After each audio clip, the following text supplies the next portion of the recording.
let's just talk about shipping for a second. These are gigantic engines, and they consume approximately 16 tons of fuel per hour, or 380 tons per day of bunker fuel. What is bunker fuel? Bunker fuel is the generic term for any fuel that is poured into a ship's bunker to power its engines. Deep-sea cargo ships typically burn the heavy residual oil left over after gasoline, diesel, and other light hydrocarbons are extracted from crude oil during the refining process. But that doesn't mean anything to me. Can you show me, Brent and Bobby, can you show me some bunker fuel? Right, so this is a picture of diesel, and over to the right, that is bunker fuel.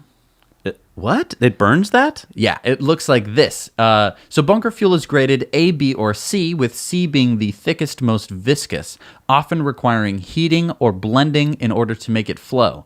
It's usually mixed with up to 10% of a lighter fuel, such as diesel, and it's so cheap that they can use it for shipping. So it's so thick that you have to mix it with something just to get it to flow? Yeah, because it's super, super, super disgusting. Okay, so... Again, though, good news is they're either going to be buying a better fuel or they're going to be scrubbing. Yeah. Explain to me the scrubbing part. Yeah, the scrubbing part is where it gets a little sad. So the scrubbing works like this. You take on a bunch of seawater.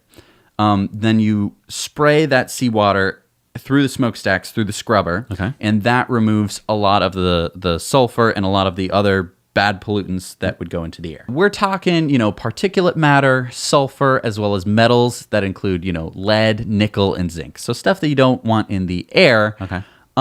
But you don't probably want them anywhere else. In fact, it's illegal to just dump this stuff, this sludge, anywhere in Europe. Right. So they put it in a tank, I assume, bring it back to port, and they clean it up or something. No, because you know what? That would cost money. That would be a closed loop scrubbing system, and those are typically more expensive, so most shipping companies don't use it. The emission monitoring system automatically monitors the exhaust gas quality. Within the system, there are two separate scrubbing water circulations. At stage 1 scrubbing water circulation, the scrubbing water pump module feeds the water directly into the first scrubbing stage, as indicated with the colored piping.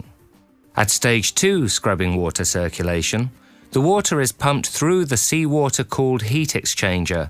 Effluent is fed into a buffer tank instead of the sea. Instead, what they usually do is an open loop scrubber.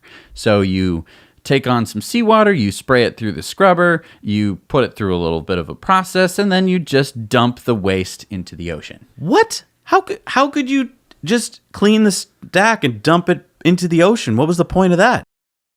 It's taking a problem and shifting it from here to there.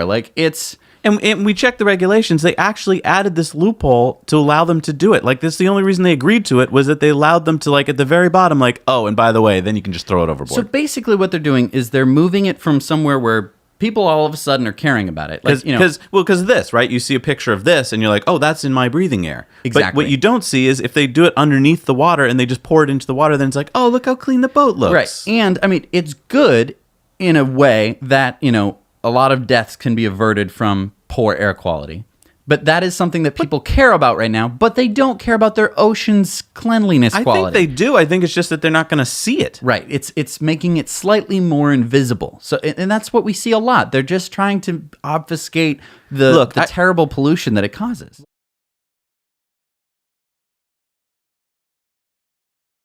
Why don't we require all boats to install scrubbing that's closed loop or use cleaner fuel, and then we'll all pay for it? We should be paying for it. We'll be paying for it no matter what we do. No matter what, we will be paying for it.